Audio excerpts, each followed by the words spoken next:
we've learned that Hamas agreed on ceasefire resolution adopted by UN Security Council, that the Israeli government was not happy with that. They don't care what they're talking about right now.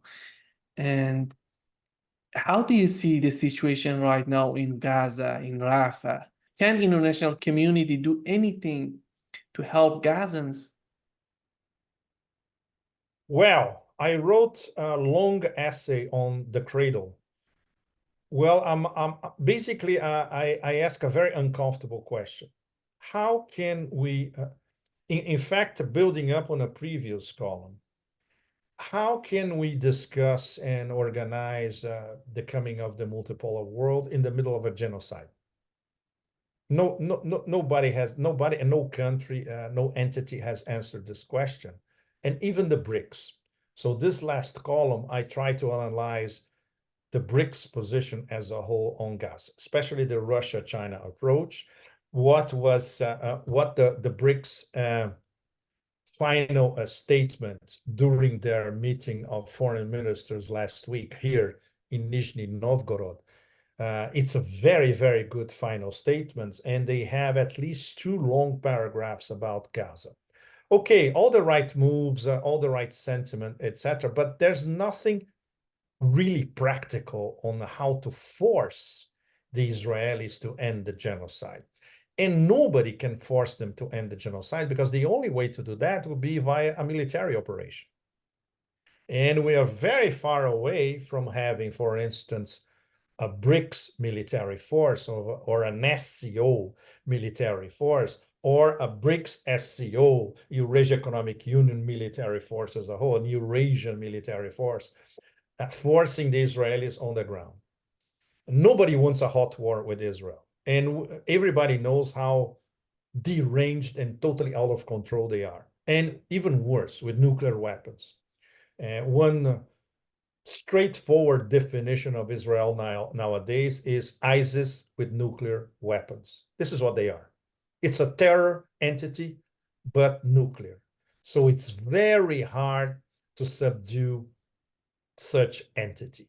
And the BRICS, as the leaders, the organization coordinating the drive towards multipolarity, they haven't found an answer yet. There are a lot of nice moves, right moves, altruistic moves, etc., but it's not enough. And some of the BRICS, they play a very, very dodgy role, because they still have their contacts with Israel. There was a meeting last week which was absolutely crucial to unveil what's going on behind the curtains, organized by CENTCOM with the Israeli Ministry of Defense. And you had 5 Arab countries sitting on the table discussing with CENTCOM and with Israel, including BRICS members, Egypt, UAE, and Saudi Arabia. So what the hell were they doing at that table?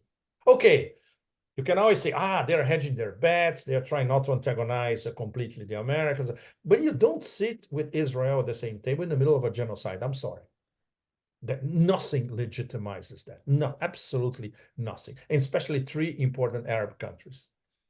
So it's very, very complex. And obviously Russia and China, they look at that and said, wow, we cannot even control the people in our club. Can you imagine outside? And of course, we have this fabulous engagement by Yemen, for instance, which is respected all across the lands of Islam, because they are actually doing something tangible and practical to go against Israel. And this was amazing. In the process, they simply humiliated the US Navy in front of the whole planet. This is enormous. But the genocide continues, you see. Hezbollah, fantastic, as always. But now they have to be preparing themselves, because Israel, in desperation, they are seriously considering opening a new front against Hezbollah. So Hezbollah, obviously, they have to think about how they're going to manage this possible next war and protect the civilian population in Lebanon. So it's impossible to control a rabid dog that starts going around and biting everyone around him. You know, it's very, very serious, and that's why no one, and not even a coalition of the global majority, let's put it the way, has found a way to deal with it. And the problem is, while they keep getting away with it, the genocide does not stop. And the rest of the planet, they look at it and said, but how can we be so impotent? Why nobody does anything about it? Exactly, because it's a very, very serious decision, and it will involve a major war with unforeseen consequences. It's the only way to stop these people. Yeah, we've learned that United States is offering a defense treaty to Saudi Arabia, and just to normalize A bribe, Nima. Essentially a bribe. exactly. They're trying to convince them to normalize the relationship with Israel, and just distance the Saudi Arabia just distance itself from China and prohibiting Chinese bases in Saudi Arabia. You know, when it comes to the normalization of their relationship with Israel, they already said that it's not possible, because they said that Israel has to accept the state of Palestine. And we know that Israel is not agreeing, they're not caring what they're talking about. And in your opinion, what the United States is doing, are they trying to convince Saudis just take out this sentence that they have added to that agreement between Saudi Arabia and Israel to consider the Palestinian state? What they're It's doing, in your opinion? it's divide and rule, Nima. Classic. It's the only thing that the Americans know how to do it. They learn from the Brits, and the Brits learn from the ancient Roman Empire. It's the only thing they know how to do properly, and they're very good at playing and exercising divide and rule. And it's divide and rule inside the BRICS. That's what makes it even more important. And the Russians and the Chinese, they know it. And even Mohammed bin Salman, he's not a fool. He knows it, but he still doesn't know how to play it. He's trying to play it.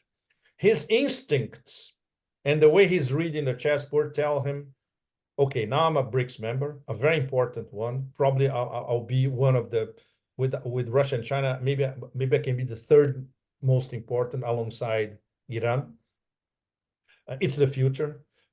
We did not renew our agreement with the Americas, and now the door is open for the petro yuan. Essentially, this was the major geoeconomic development of the past few days. So the Americans are already very pissed. So obviously MBS has to navigate all this. So okay, so we have a CENTCOM meeting with Israel. Okay, Saudi Arabia goes non-committal. They go there, they sit on the same table, they listen, but that's it. But then they forget about it. They have to navigate this very carefully, because we learned from our sources in Persian Gulf that MBS now is very worried about an assassination attempt. He knows that he's on a target list, definitely. And obviously, he's a survivor, and he wants to go into history as the ruler who modernized Saudi Arabia and brought Saudi Arabia to the 21st century with flying colors. That's it. He's thinking about his legacy already, even though he's young. And of course, he has a very good relationship with both Russia and China at the highest level, even on a personal level.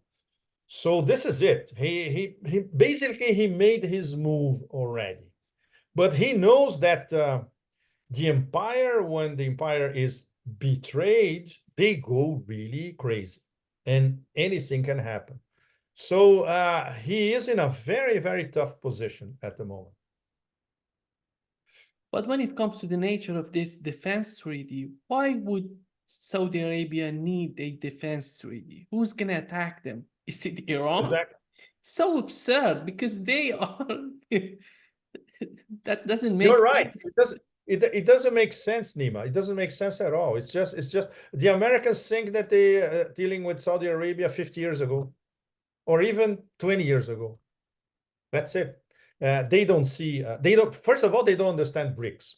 They don't understand the power of BRICS. They don't understand that BRICS is not only geopolitical and geoeconomic, but a very strategic club. And the leadership in BRICS, they are thinking strategically for the rest of the century already. And it's no wonder that everyone now wants to be part of the club. Everyone, everywhere, in every latitude. The Americans don't understand that. For them, it's absolutely impossible. First of all, because for them, everybody else is inferior. They are exceptional. So they are above everybody else. So, considering the others' motives, policies, anger, no, they don't care. They never did until now. And now it's different because now there is a multilateral, a series of multilateral organizations emerging at the same time who are basically saying, we've had enough and your time is up. Can you imagine the American leadership having to admit that? It's psychologically impossible for them. So they keep doubling down. They keep betting on divide and rule. They keep betting on the forever wars. They defend a genocide and help to weaponize a genocide. They double down on Ukraine. They are losing Africa as well, so they're going to re-export terror in Africa. They cling to a few colonies in South America. For instance, Argentina, which they conquered on a platter, was a gift from above. What happened with Argentina? That's it. But they know that they are being expelled from Eurasia. They are going to lose the Persian Gulf sooner or later. I would say sooner rather than later. They are losing Africa big time. And they have a few pockets in South America, and that's it. And that could change in a matter of a few years. So it is a cornered empire, and that's what makes them even more dangerous, because now they know that they need to go for broke. And go for broke means what? False flags, supporting terrorism all over again. And even if we get to a really mad situation, literally, a first nuclear strike against Russia, because this is provided by the American doctrine. The American doctrine is a first strike doctrine. The Russian doctrine, no, the Russian doctrine is a defensive doctrine. So you can have Zyocons dictating policy crazy enough to go for it and convince the Pentagon to be on their side. People in the Pentagon who actually think they know this is absurd, because then this would be World War III and everybody dies. But the Zyocons, they cannot think that far. They are very shallow intellectually, and they are moved by hate and ideology. And they don't see reality. Their reality is a bubble. That makes them even more dangerous, assuming that they can have a final decision, like especially now with a very weak, a cadaver in the White House. Literally, that's not a president; it's a walking cadaver. It's serious. It's very serious. I think the problem you're having with these Arab states like Saudi Arabia and UAE is they don't know how to say no to the United States. They didn't learn it. And it seems that they're trying to buy time they're in the process of learning how to say no to the United States. At the same time, understanding the power of BRICS and how BRICS can help them. They're learning. Like we've been talking about MBS and MBZ UAE as well. He was at the G7, and he had an excellent conversations with Modi. He had a very good conversation with Lula. So MBZ, which thinks he was, top of the world, he's more humble now. He knows that he can be very vulnerable as well. And he knows that the right thing for them is to be part of this new club. And so he's learning little by you can see, even if you look at his body language, it changed a lot. It's much more amenable than before. You know, it's very interesting to see how their behavior, their personal behavior is changing, and how they're learning by interacting with their club members.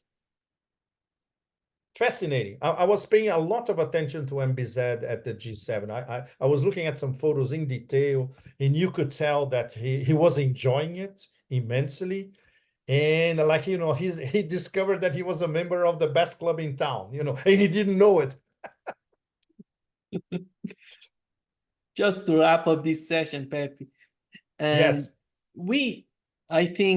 I think the article you wrote is so important in terms of what's going on, the future of Palestine.